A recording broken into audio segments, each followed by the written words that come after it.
Good morning বন্ধুরা, SR ব্লগে সবাইকে স্বাগত জানিয়ে আজকের ব্লগটা শুরু করছি। আর আজকে হচ্ছে মঙ্গলবার।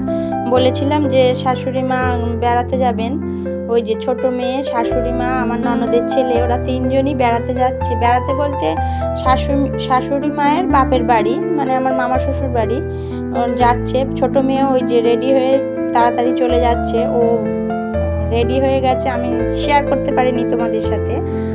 আর এই যে দেখো, সকাল সকাল বিছানা টিছানা সব গুছিয়ে নিয়েছি। আর এই যে কিছু জামা কাপড় চেয়ারে ছিল, সেগুলো তুলে নিলাম। আর এখন ঘরটার মুছে নেব, ঝাড়ু দিয়ে নিয়েছি। আর সকালে রান্নাবান্না খুব তাড়াতাড়ি শেষ করতে হয়েছে, কেননা সকালবেলা ওরা চলে যাবে, ওই জন্য ওদেরকে রান্না করে দিয়েছি। একটু ডাল করেছি, ভাত করেছি, ওদেরকে খাইয়ে দিয়েছি। তিনজন খেয়ে দিয়ে তারপরে বেরোলো। আর ওরা যখন বেরোলো 8টা বাজে, তখন তারপরে আমি তো কাজ করছি একটু পরের থেকে, ওদেরকে দিয়ে এলাম, আগিয়ে দিয়ে এসে তারপরে থেকে কাজটা শুরু করেছি। আর সকাল সকাল আমার শাশুড়ি মায়ের যে ওই ঘরে রেডি হচ্ছিলেন, ওই ঘরেরও বিছানা তোলা হয়নি, এত তাড়াহুড়ো ছিল সকালবেলা খুবই। সকালে সব মানে বাসি কাজকর্ম সারার পরেই রান্নাটা বসিয়ে দিয়েছিলাম।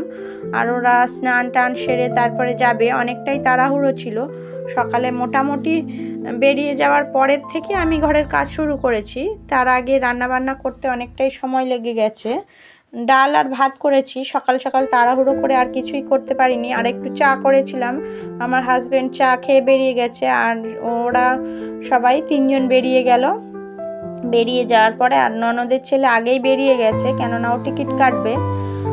টিকিট কেটে তারপরে ওরা দুজন পিছনে গেছে, আমার ছোট মেয়ে আর আমার শাশুড়ি মা, ঠাম্মি আর দিদু দুজন মিলে পিছনে গেল। ওরা এতক্ষণ ট্রেনে উঠে গেছে। আর আমি ঘরের কাজকর্ম শুরু করে ফেলেছি। ঘরটার সমস্ত ঘর ঝাড়ু দিয়ে মুছে নিয়ে তারপরে সব ঘরগুলো মুছে নেব, তারপরে রান্নার কাজে যাব। আর আমার শ্বশুরমশাই রেডি হচ্ছিলেন, উনি যায়নি, উনি বাজারে গেছিলেন। উনি বাজার করে চলে এসেছেন, বাজার থেকে মাছ টাছ নিয়ে এসেছেন। কালকে সোমবার ছিল, নিরামিষ খাওয়া হয়েছে।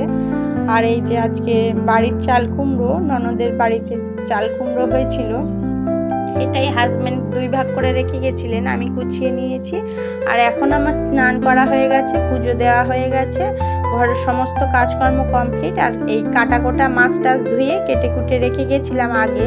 আজকে কচু দিয়ে মাছ রান্না করব, কচুর মুখি ওগুলো কেটে নিয়েছি। আলু দিইনি, কেননা আলু খাওয়ার কেউ মানুষ নেই। আমি একটু আলু ভালো খাই, কিন্তু একটা আলু কাটলে খাওয়ার লোক হবে না। বাচ্চা ছোট মেয়ে নেই, ছেলেটাও নেই, আর কেউ খাওয়ার লোক হবে না, ওই জন্য কচু দিয়েই মাছটা করে নেব। আর আমার মেয়ে তো মাছ খায় না, ওর জন্য যা হোক রান্না করব। দেখি, মনে করেছিলাম যে মাছের একটু মশলা টশলা দিয়ে মাখা মাখা করে দেব, একটু কালিয়া টাইপের, কিন্তু সেটা ও খাবে না। ও আগেই বলে দিয়েছে আমি কিন্তু আজকে মাছ খাবো না। এমনিতেও ও মাছ খায় না। মাছ যদি দেখে পছন্দ হয়, যদি বলে দেয় যে এইভাবে রান্না করবে, তাহলে সেইভাবে রান্না করে দিলে কোনো দিন খায়, না হলে খায় না। এমনিতে মাছ মোটেই খায় না, আর পছন্দও করে না, মাছের তরকারিও পছন্দ করে না খেতে। আর আমিও জোর করি না, যেদিন ওর ইচ্ছা হয় সেদিন খেয়ে নেয়, আর না হলে আমি জোর করি না। আর দেখো, আমি এখন রান্নাটা বসিয়ে দিয়েছি, মাছগুলো সব ভেজে নেব। আর ওপারে চাল কুমড়োটা বসিয়েছি। চাল কুমড়োটা তাড়াতাড়ি হয়ে যাবে। চাল কুমড়ো, মাছের মাথা অল্প ছোট রয়েছে, ছোট মানে অল্প মাছ নিয়ে আসা হয়েছে, তার সঙ্গে দুই টুকরো মাছের মাথাও দিয়ে দিয়েছে। মনে করছি ওই মাছের মাথাটা ওর মধ্যে দিয়ে দেব, দিয়ে দিলেই হয়ে যাবে। এমনিতে মাথা কেউ খেতে চায় না, মাছের মাথাটা। আর শ্বশুরমশাই, আমি আর আমার হাজব্যান্ড, এই 3 জন হলো খাওয়ার মানুষ। আর ওরা এখন আজকে কালকেও আসবে না, 2-1 দিন থাকবে। আর স্কুল যেহেতু ছুটি, আর দোকানের ঝামেলাটাও কম, ওই জন্য শাশুড়ি মা একটু বেড়াতে বেরোলেন। আর না হলে তো স্কুল ছুটি না থাকলে আমাদের তো ঘোরা সম্ভব হয় না।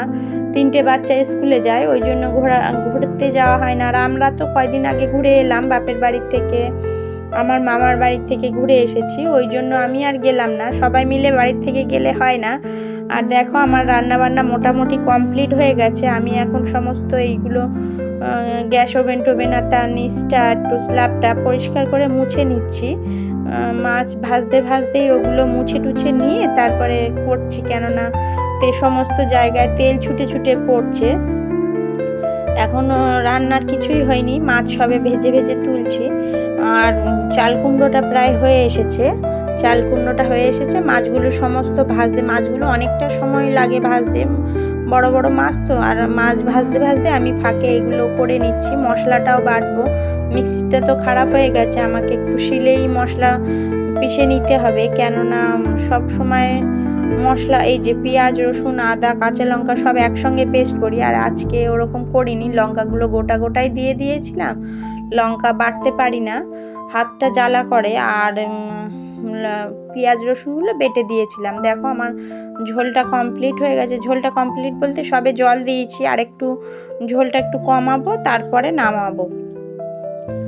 আর এই যে চাল কুমড়ো রান্না হয়ে গেছে, সকালের ডাল ছিল একটু, ওটা জাল দিয়ে নিয়েছি। আর দেখো আমার তরকারি ফাইনাল লুক। তাহলে বন্ধুরা টাটা, ভিডিওটি এই পর্যন্তই। ভালো লাগলে সাবস্ক্রাইব করে দিও।